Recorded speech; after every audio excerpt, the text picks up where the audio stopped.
사랑하는 성도 여러분, 우리는 기독교를 어떻게 이해하고 있으십니까? 기독교는 말의 종교죠. 오늘도 우리가 읽는 이 성경도 하나님의 우리는 말씀으로 알고 있습니다. 말씀 가운데서 하나님이 자신의 어떠하심들을 드러내고 우리는 그렇게 하나님을 아는 지식이 우리 가운데 또한 날로 자라나는 것입니다. 그래서 구약 성경 창세기를 보면 하나님은 천지를 지으실 때도 말씀으로 창조하셨다라고 합니다. 빛이 있으라라는 말씀을 통하여서 빛을 만드신 거죠. 창조의 하나님은 그래서 결국 말씀하시는 하나님이십니다. 말씀의 종교라는 것은 기독교가 하나님과 인간이 서로 대화하고 소통하는 인격적인 관계에 기반했다라는 것을 말하는 것입니다. 그런데 말씀하시는 하나님은 결국 인간의 소리를 듣기도 하신다는 것이 우리는 또 주의해 보아야 할 말씀입니다. 소통한다라는 말씀은 대화한다라는 뜻이고, 대화한다는 것은 하나님이 말씀하기도 하시지만 우리의 이야기를 친히 듣기도 하신다는 것이죠. 성경의 예로 아담과 그 아들 가인은 하나님과 직접 대화를 나누었습니다. 믿음의 조상이라 불린 아브라함도 그러했고요. 그래서 요한복음을 쓴 사도 요한은 예수님이 이 땅에 오신 것을 말씀이 육신이 되어 우리 가운데 함께 하신 사건이다 라고 이야기합니다. 말씀하시는 하나님이 인간의 몸을 입고 친히 우리와 함께 하여서 우리 가운데서 지금 소통하시는 것, 그것이 바로 성육신이다 라고 이야기하는 거죠. 그런데 우리가 이제 더 깊이 한 단계 더 나가야 될 것은, 하나님께서는 때로는 말씀하시기도 하지만 그러나 말씀하시는 동시에 침묵하기도 하신다는 것입니다.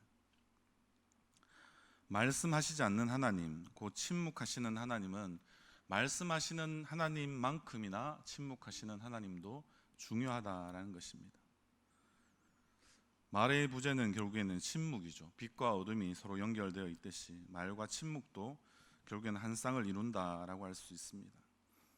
말과 말 사이에 우리가 지금도 제가 설교를 하고 있지만 지금 말씀드립니다 하고 지금 가만히 있으면 중간에 무엇이 생기는 것입니까? 방송사고입니까? 그 안에서 무언가는 또 제가 다르게 말씀드리고 싶어하는 부분들이지만 말로 하지 않고 침묵으로 여러분들에게 전달하는 시간이 될 수도 있다는 것입니다. 저의 울컥거림의 감정일 수도 있고요, 아니면 좀 이렇게 쉼이 필요하다라는 뜻일 수도 있고요.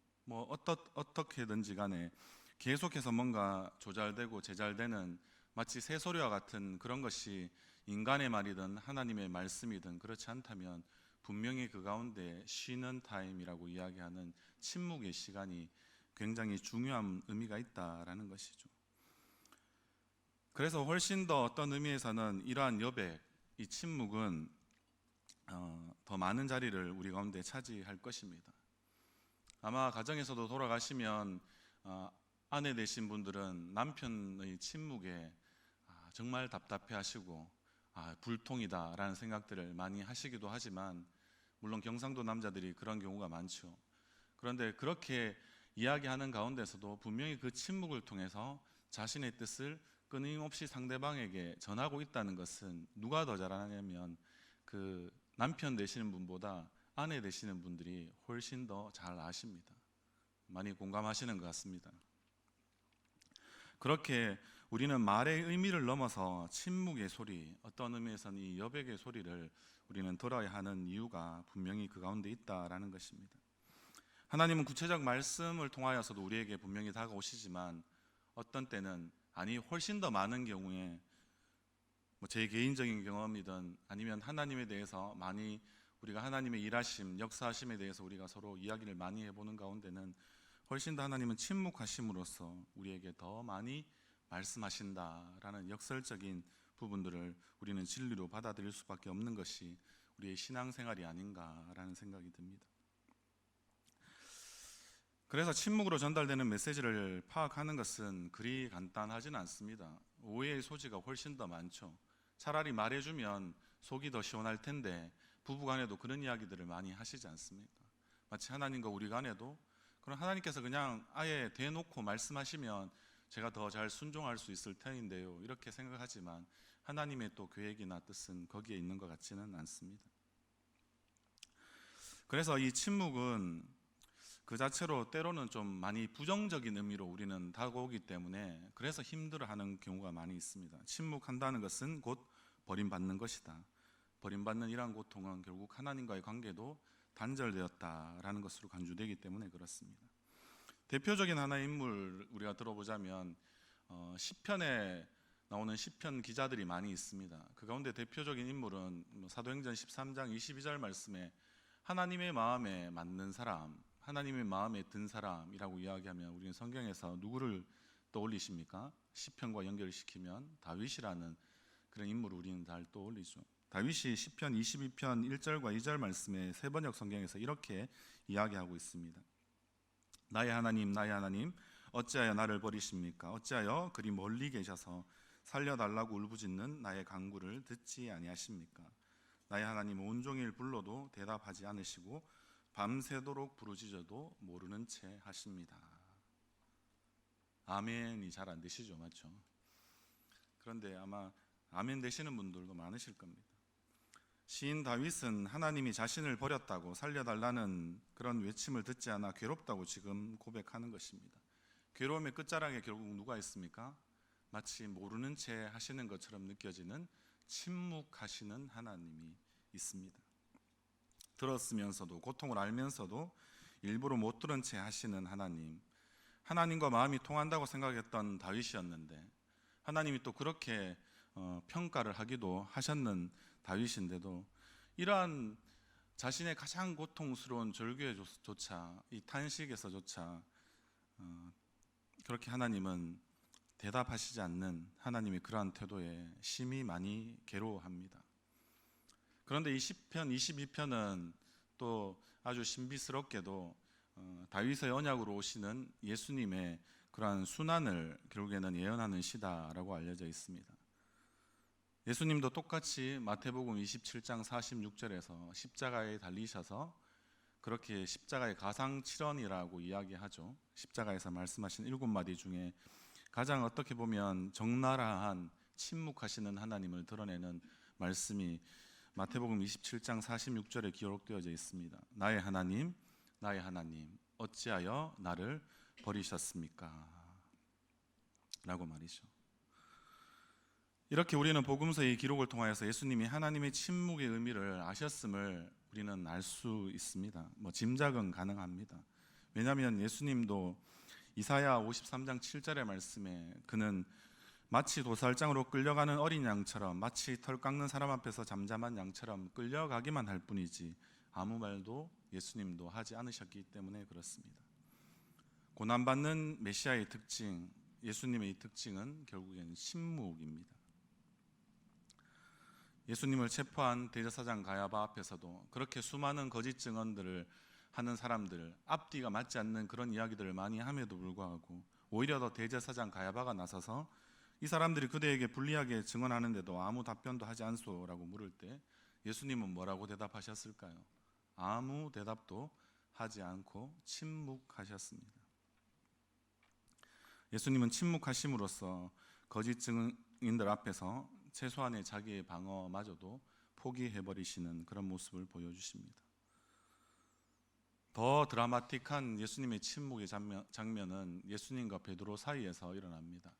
누가복음 우리 22장 61절과 62절을 보면 결국에는 예수님이 미리 알려주신 대로 너는 나를 3번 부인할 것이다 라고 말씀하셨을 때 결국에는 대제사장 가야바의 그 뜰에서 결국에는 베드로가 예수님을 3번씩이나 부인하는 것입니다.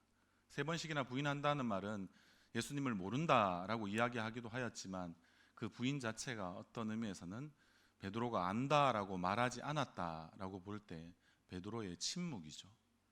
그리고 그 침묵하는 베드로, 부인하는 그 베드로를 와 눈이 마주치시는 예수님의 모습, 그게 성경에서 누가복음 22장 61절과 62절에서는 이렇게 표현하고 있습니다. 주님께서 몸을 돌려서 베드로를 똑바로 쳐다보셨다.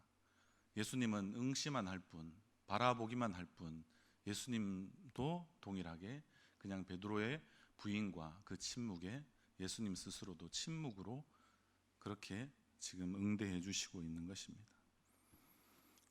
이러한 침묵, 이러한 모습들은 어떤 것을 우리에게 이야기하겠습니까? 예수님 스스로가 침묵하심으로써 베드로가 서야 될 자리, 바로 우리가 서야 될 그 자리에, 그 수치의 자리에 대신 서겠다라는 절연한, 어떤 의미에서는 의지 그리고 결단을, 다짐을 그 가운데 보여주시는 것 아니겠습니까? 여러분들, 우리는 하나님의 침묵에 대해서 때로는 오해를 많이 합니다. 그러나 오늘 예수님의 침묵과 베드로의 침묵의 이 관계를 살펴볼 때 하나님의 침묵은 단순한 외면이 아니다라는 것입니다. 우리의 무지와 배신을 대신 감당하고자 못 들은 채 하시면서 그 자리에 스스로 지금 서신 것입니다.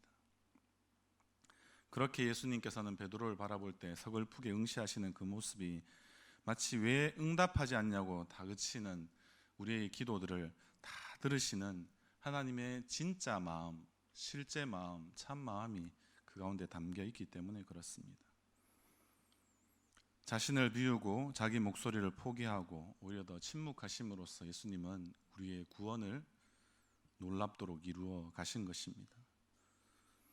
예수님의 이러한 침묵은 우리의 삶의 여정에서도 중요한 어떤 그 성찰을 주는 지점이 있는데요. 침묵하시는 하나님께 우리는 큰 소리로 탄원하기보다는 하나님의 침묵 속에 들어야 할 작은 소리에 우리가 귀를 기울일 때 비로소 우리는 예수님의 제자로서 그렇게 주님의 뜻을 따른다라고 말할 수 있게 되기 때문에 그렇습니다. 이제 점점 여러분들에게 어려운 요구를 제가 하는 것처럼 들려가시지 않습니까? 자기 비움은 결국에는 말씀의 부재이고 침묵입니다. 침묵은 무력한 어떤 의미에서의 자기 포기, 자기 방어를 하지 않는 그런 모습들, 정말 이것은 아무것도 아니구나 라고 생각하는 그런 것이 아니라 어떤 의미에서는 가장 적극적으로 하나님의 뜻을 이루어가는 방식이고 주님의 뜻을 따라가는 그러한 방식이다라고 우리는 이제쯤 이 침묵에 대해서도 이해할 필요가 있다라는 것입니다. 그러면 성경에서 말하는 침묵의 공간, 침묵의 장소 하면 무엇이 떠오르십니까? 광야죠, 광야. 이스라엘 백성에게 광야는 하나님을 떠난 시험의 장소이기도 했습니다. 그리고 이집트의 왕자로 살았던, 그래서 왕실의 교육을 받고 참 누가 봐도 그때 당시에 최고의 지도자로 등극할 수 있었던 모세는 결국에는 자신이 원치 않는 그러한 왕궁을 나오는 사람들, 자신의 잘못으로 인하여서, 살인죄로 인하여서 도망자의 삶을 살게 되고, 그리고 미디안의 광야에서 40년의 세월을 보냅니다. 그가 한 것은 단지 미디안에서 양을 치는 그런 목자로서의 삶들을 살았는 것이죠. 그 기간이 얼마나 외롭고 고독했든지 그는 광야 생활을 지내는 동안에 입이 뻣뻣하고 혀가 둔한 사람이 되어버리고야 말았습니다. 양들과 아무리 많이 이야기해봐야 얼마나 많은 이야기를 했겠습니까? 광야는 하나님이 부재하는 곳이고 하나님이 침묵하시는 곳이기도 합니다. 그래서 이 구약뿐만 아니라 신약 성경에서도 이 광야는 상당히 중요한 의미가 있습니다. 왜냐하면 예수님의 오심을 미리 준비하였던 구약의 마지막 선지자라고 이야기하는 세례 요한이 광야에서부터 주의 길을 준비하였기 때문에 그렇습니다. 예수님의 삶에서도 광야는 굉장히 중요한 곳이죠. 예수님이 시험을 받고 공생의 준비에 들어가신 곳이 바로 광야에서죠. 사단의 그 세 가지 시험을 받으시고 들짐승의 위험도 이겨내시고 이제 들짐승조차 다스려내시는 그러한 곳이 예수님에게도 광야였기 때문에 그렇습니다. 여하튼 이러한 어떤 의미에서는 우리가 이 광야에서 생활도 버겁다, 힘들 수 있다라는 생각들을 하는 것은 그곳에서 하나님께서도 여전히 말씀하지 않는 경우 하나님의 침묵이 여전히 그 가운데 있고, 그것 때문에 이스라엘 백성들도 고통스러워했고, 그리고 모세도 그러했고, 그렇게 길이 없는 곳이기도 하고 단절되어 있기도 하고, 그렇게 아무 뜻을 헤아릴 수 없는 듯한 곳이 광야이기 때문에 그 자체가 우리에게는 현실의 고통처럼 느껴지는 곳, 그곳이 광야이기도 합니다. 그런데 어떤 의미에서는 그러한 가장 고통스러울 수 있는 그 광야라는 공간이, 하나님이 침묵하시는 그 장소가 우리가 하나님 앞에 유일하게 우리 스스로 홀로 하나님을 대면할 수 있는 곳이다라는 것입니다. 그리고 이 광야는 가만히 생각해 보시면 그 광야에서 살아남기 위해서는 어떻게 할 수 있을까요? 자신의 모든 감각들을 다 깨웁니다. 감각을 굉장히 예민하게 유지하게 되죠. 그리고 어떤 소리가 들리는지, 무엇을 자기가 보고 있는지, 무엇을 먹는지, 이 모든 것이 자신의 삶과 죽음을 결정하는 생존과도 직결되어 있기 때문에 그렇습니다. 그래서 어떤 의미에서는 이 광야처럼 고통스러운 공간, 그 공간에서 우리의 감각이 새로워진다라는 것이죠. 잘 듣기 위해서 실제는 어떻습니까? 잘 듣기 위해서 이러한 침묵이 우리 가운데 필요하다라는 것입니다. 침묵은 소극적으로는 그냥 목소리를 낼 수 없는 그런 상황들, 현실을 말하지만, 그러나 마땅히 들어야 할 소리를 듣기 위해서 단련해야 하는 덕목으로서도 우리는 침묵을 금이다라고 생각할 수도 있는 것입니다. 그러하기에 우리는 우리 스스로 어떻게 이 광야에서, 그리고 그 침묵의 공간에서 우리는 하나님 앞에서 다듬어질 수 있을까요? 결국에는 우리는 더 인내하는 사람이 될 수도 있고요, 모세처럼 그 당시에 가장 온유한 사람으로서, 겸손한 사람으로서 그렇게 다듬어지기도 합니다.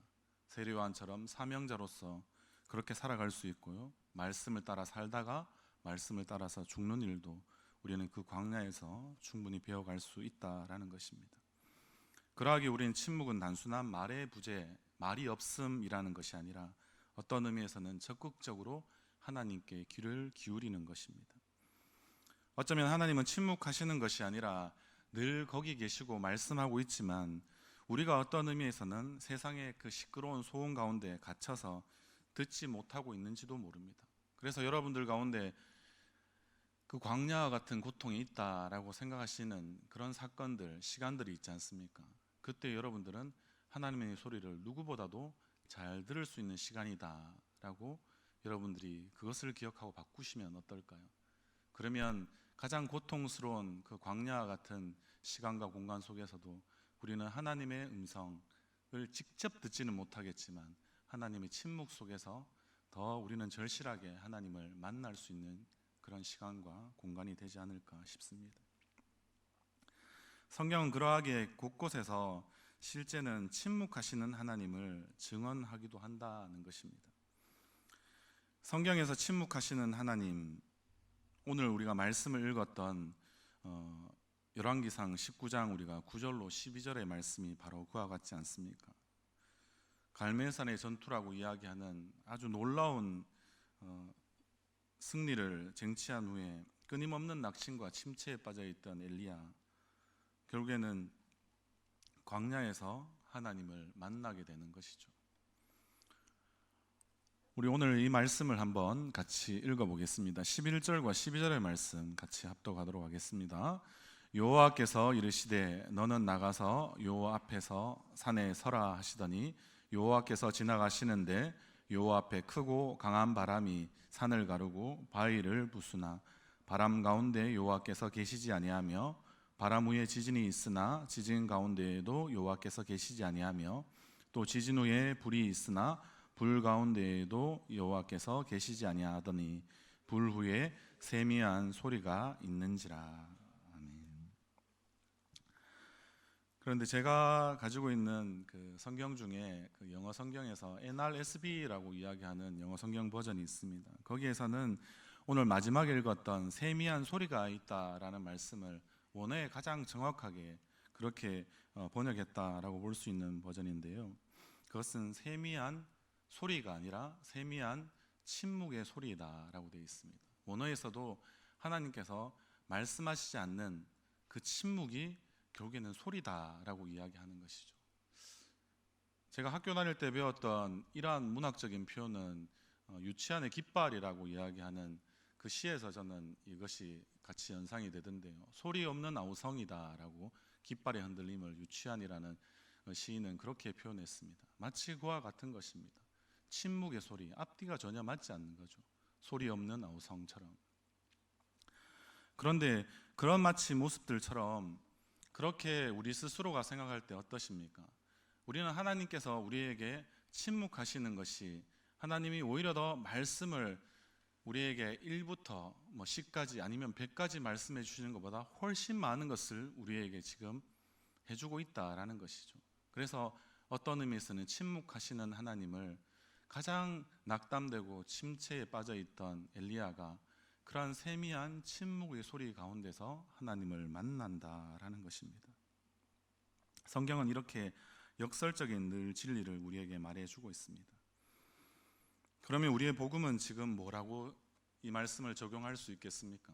복음이 진짜 말하고 싶어하는 이 메시지는 목소리를 들을 수 없는 침묵하는 억울한 사람들을 우리는 향할 수 있어야 한다는 것입니다. 내가 하나님 앞에서 그와 같은 경험이 있었기 때문에 우리가 그와 같은 하나님의 침묵을 같이 경험하였던 어떤 의미에서는 말씀의 공동체이자 우리는 침묵의 공동체이기 때문에 그렇습니다. 가장 답답한 신경, 말할 권력을 독점한 이들이 만들어내는 마치 소음과 같은 현실에서 힘없는 사람들에게서 나오는 들리지 않는 목소리, 들리지 않는데 그 목소리가 들립니까? 그들은 말하고 싶지만 말할 수 없는 환경에 있는 그런 가장 나약하고 가장 힘들어하는 사람들, 그러한 것들을 지금 오늘의 우리의 복음은 우리의 하나님의 말씀은 그것을 우리에게 되살리라라고 말씀하시는 것이죠. 그러하기에 우리는 어떻습니까? 침묵하는 이들의 소리에 귀를 기울일 때 우리 스스로 진짜 하나님의 말씀을 우리는 그 가운데서 살려낼 수 있지 않을까 싶습니다.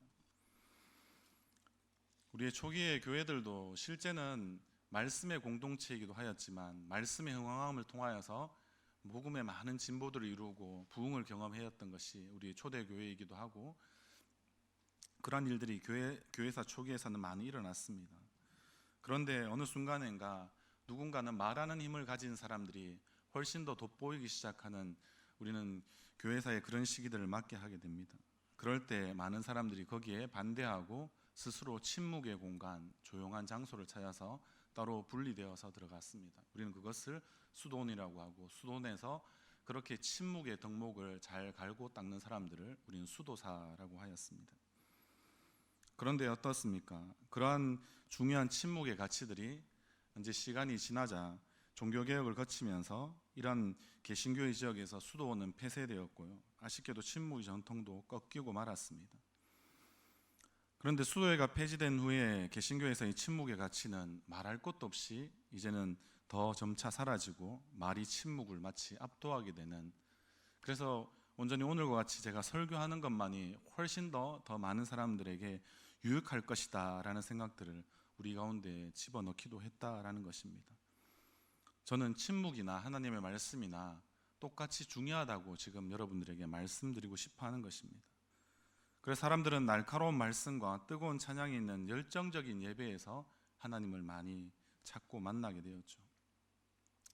그런데 참 비극적이게도 교회에는 갑작스럽게 침묵이라는 단어를 떠올리지 않고는 해석할 수 없는 일들이 이곳저곳에서 막 터져 나오기 시작했습니다. 그것은 유럽이 제2차 세계대전과 홀로코스트라고 명명되어졌던 600만 명의 유대인들이 대학살되었던 그런 사건의 와중에 결국에는 침묵을 만나게 되는 것이죠. 하나님도 사람들도 아마 그 전쟁통에서 누구도 침묵하지 않은 사람이 존재가 없었을 것입니다. 전쟁이 이제 끝난 뒤에 그러한 참혹한 상황 속에서 많은 사람들은 하나님께 묻기 시작합니다. 하나님 왜 그때 말씀하시지 않았나요? 왜 침묵하셨습니까? 이렇게 묻는 거죠. 하지만 그렇게 묻는 사람들은 자신들의 부모나 형제들이 왜 그러한 참상을 외면하고 침묵했는지 잘 묻지 않는다는 것입니다. 질문이 잘못되었다는 것이죠. 그들은 질문의 대상을 잘못 선택했습니다. 홀로코스트는 하나님이 인간을 심판하신 사건이 아니라 인간성을 상실한 유럽인들이나 미국인들이 결국엔 침묵하고 거기에 동조했기 때문에 일어났던 세계대전이었다는 것입니다. 나치의 이 유대인 학살 이전에도 이미 유럽의 많은 국가와 미국은 사회의 진화론이라는 것이 있습니다. 그것에 근거하여서 방랑자와 같은 나그네와 같은 집시들, 그리고 지금도 우리는 반대하고 있죠. 저는 동성애가 옳다라고 말씀드리진 않지만 동성애자들, 그리고 장애가 있는 사람들, 중범죄자들, 그리고 알코올 중독자들에 대한 반인륜적 단종법을 시행했습니다. 우리로 치면 80년대 여러분들이 경험하셨던 마구잡이식으로 사람들을 삼천교육대로 끌고 가서 그렇게 무수하게 그냥 그들의 어떤 처지와 상황들과 상관없이 길거리에서 쓸모없는 인간들을 제거한다는 이유로 그렇게 했던 그런 우리의 아픈 역사들을 우리는 기억하고 있지 않습니까? 그들은 목소리를 낼 수 없는 강제된 침묵 때문에 목소리가 들리지 않는 이들 편에 결국에는 서지 않았던 것이다 라고 우리는 보아야 하지 않을까요? 그러니 자신들이 침묵한 일을 하나님의 탓으로 돌리는 것도, 그리고 또 돌려서도 안 되는 것입니다. 한국 교회도 우리는 마찬가지가 아닌가라는 생각을 합니다. 최근에 21년도 통계를 보면 한국 교회에 대해서 우리 한국 교회에 있는 이 개신교인들은 만족도가 70%가 넘는다고 합니다. 그러나 타 종교인들인 그러한 불교든 천주교든 또 다른 종교들이 볼 때는 아마 이 기독교에 대한 좋은 생각들은 20% 정도에밖에 지나지 않는다고 합니다. 물론 우리가 스스로 이 복음에 대해서 확신하고 하나님을 믿고 따르는 것의 즐거움을 통하여서 우리가 만족을 가지는 그런 수치는 높은 것은 좋습니다만, 그러나 우리를 바라보는 다른 세상의 시각들과 그들의 소리를 우리가 귀담아 들어야 하지 않겠나 싶습니다. 그것은 왜 그럴까요? 마치 유럽의 제2차 세계대전에서 그렇게 유럽인들이든 미국인들이든 그들이 세상을 그렇게 엉망으로 만들어버린 것처럼 우리 한국 교회도 침묵해야 될 때는 침묵하지 못하고 말해야 될 때 침묵해버리고 침묵해야 될 때 말해버리는 그런 일들이 우리 가운데 있지 않았나, 우리는 반성부터 해봐야 되지 않겠습니까? 그렇게 될 때 어느 순간인가부터는 한국 사회에서 더 이상 기독교의 소리는 들리지 않게 되어버린 것입니다. 그래서 우리는 이 침묵이 중요한 것입니다. 침묵이 무엇인지 알아야 우리는 비로소 침묵할 때와 침묵하지 않아야 될 때, 말을 해야 될 때를 우리는 구분할 수 있다는 것입니다. 저는 한국 교회가 예언자적인 그런 목소리를 잃어버린 이유가 무엇인지 우리는 찾아보아야 한다라고 생각합니다. 우리의 기독교는 숫자에 있지 않습니다. 다수가 많은 소리를 낸다고 그런 것을 통하여서 한 번도 교회사에서 이렇게 교회는 주류에 편성하였던 적이 없기 때문에 그렇습니다. 하나님은 늘 침묵당하는 자의 하나님, 목소리가 들리지 않는 자들의 하나님, 바로 우리와 같은 사람들의 하나님이셨기 때문에 그렇습니다. 들리지 않는 편에 서는 법을 배우는 것이 우리는 진정으로 우리를 대신하여서 고통당하신 그 주님의 침묵을 우리는 배울 수 있는 것입니다. 우리는 스스로 재판장의 자리에 서야 될 것이 아니라 예수님처럼 늘 피고인의 자리에 우리는 서서 그 가운데 침묵하면서 우리만의 십자가를 우리는 지며 주님을 따라가야 하지 않겠습니까? 로마서 8장 26절의 말씀에 보면 성령께서도 동일하게 침묵하시는 모습들을 보여주십니다. 성령께서는 침묵의 소리로 우리와 함께 하신다라고 이야기하며 말로 표현할 수 없는 고뇌 속에서 연약하는 우리를 대신해서 침묵 가운데 마치 기도하신다라고 성경은 기록해 놓고 있지 않습니까? 하나님의 침묵은 우리의 가장 큰 고통을 함께 아파하는 하나님만의 방식일 수 있습니다. 그렇기에 우리는 침묵을 연습한다라고 이야기하는 것은 십자가의 예수 그리스도를 따라가는 삶의 가장 극적인 실천 방식 중에 하나다라고 생각할 수 있습니다. 여러분들 때로는 여러분들의 자녀들에게도 마찬가지고 다른 이들에게도 이야기할 때 많은 말들을 우리가 삼켜낼 때, 말하지 않을 때, 그럴 때 훨씬 더 우리의 의도나 우리의 뜻이 울림 있게 그 상대방에게 전달된다라는 사실을 여러분들은 아십니까? 그래서 우리의 기독교도 잊힌 것, 우리 스스로 알지 못하는 것, 오해하는 것, 모든 것을 마치 말씀 안에서 명확하게 해야 한다라고 이야기할 것이 아니라 때로는 우리가 기다려야 할 때 기다림 가운데 더 깊은 침묵 속에서 하나님의 뜻이 과연 무엇일까? 우리가 오해하고 있는 것은 아닐까? 라고 하나님을 오해하기 전에 우리 자신들을 먼저 의심하는 것에서부터 우리의 믿음을 다시 새롭게 해야 되지 않겠습니까? 누구도 인생길에서 확실성을 가지는 것을 선뜻 담보하지는 못한 것입니다. 신앙이라는 것은 어떻습니까? 어떤 일들이 우리 인생 가운데 벌어질지 우리는 알 수 없지 않습니까? 그래서 우리 신앙생활은 마치 희뿌연 안개와 같이 우리는 그것을 걷어내고 결국엔 그것을 헤쳐가는 과정들이 우리 또 여정이다라고 할 수 있습니다. 그러하기에 여러분들 침묵의 소리를 들을 수 있는 자기만의 공간, 광야와 같은 그런 시간도 좋고요. 그러한 한 장소도 좋고요. 그런 것을 여러분들이 만들어 보시면 어떨까 싶습니다. 그걸 굳이 적용해 보자면 자신만의 기도실을 집에서도 만드실 수도 있을 것이고요. 아니면 일터 가운데 그 작업실에 잠시 비어 있는 틈 사이에 우리가 그것을 침묵할 수 있는, 그래서 하나님의 더 깊으신 뜻을 우리가 들을 수 있는 그런 공간으로, 시간으로 삼으면 어떨까 싶습니다. 아니면 때로는 밖에 나가서 가장 고요한 그런 시간들을 쫓아서 새벽에 기도할 수 있지만 새벽 기도 마치고도 훨씬 더 많은 하나님의 이야기를 그 산책길 가운데 여러분도 들으실 수 있지 않겠습니까? 아니면 아이들을 기다리는 운전석이거나 아니면 출퇴근하는 그런 운전석에서도 여러분들은 그 침묵하는 광야의 시간과 공간에서 하나님을 더 깊이 만날 수 있지 않겠습니까? 침묵은 가장 적극적인 의미에서의 경청, 하나님의 뜻을 알아가는 시간들입니다. 하나님의 말씀을 오히려 더 말하지 않으면서 듣는 시간들이죠. 그럴 때 우리 가운데 말하고 싶지만 말할 수 없는 사람들과 가장 깊이 그렇게 우리가 같이 연합할 수 있는 그런 시간들이 되지 않을까 싶습니다. 우리가 기도할 때마다 늘 그런 기도를 많이 하지 않습니까? 특별히 많이 아파하시는 분들, 환자와 같이 계신 분들은 더 이상 이제 병마와 싸울 수 있는 힘이 없어서 지쳐가서 이제 말을 하고 싶어도 말을 할 수 없는 지경에 이르신 그런 환자들을 볼 때 저분들은 어떻게 하나님 앞에 기도하실 수 있을까라는 그런 병원 신방을 하면서 그런 생각들을 지울 수 없었던 적이 있습니다. 그런데 오늘 말씀을 더 준비하면서 그러시구나. 그 고통 속에서, 더 깊은 침묵 속에서 우리가 그렇게 많은 말들을 쏟아내고 하나님과 더 깊이 교제하고 소통했다고 생각하는 나의 생각이 틀렸구나라는 것을 더 오늘도 말씀을 준비하면서 알게 됐습니다. 여러분들에게도 주님께서 마찬가지를 원하실 것 같습니다. 오늘도 더 깊은 침묵 속에 들어갈 때 자신의 뜻을 제대로 표현하지도 못하는 사람들의 그 침묵의 기도가 훨씬 더 우리에게 깊은 울림을 준다라는 것을 깨달아 알 수 있게 되는 것이죠.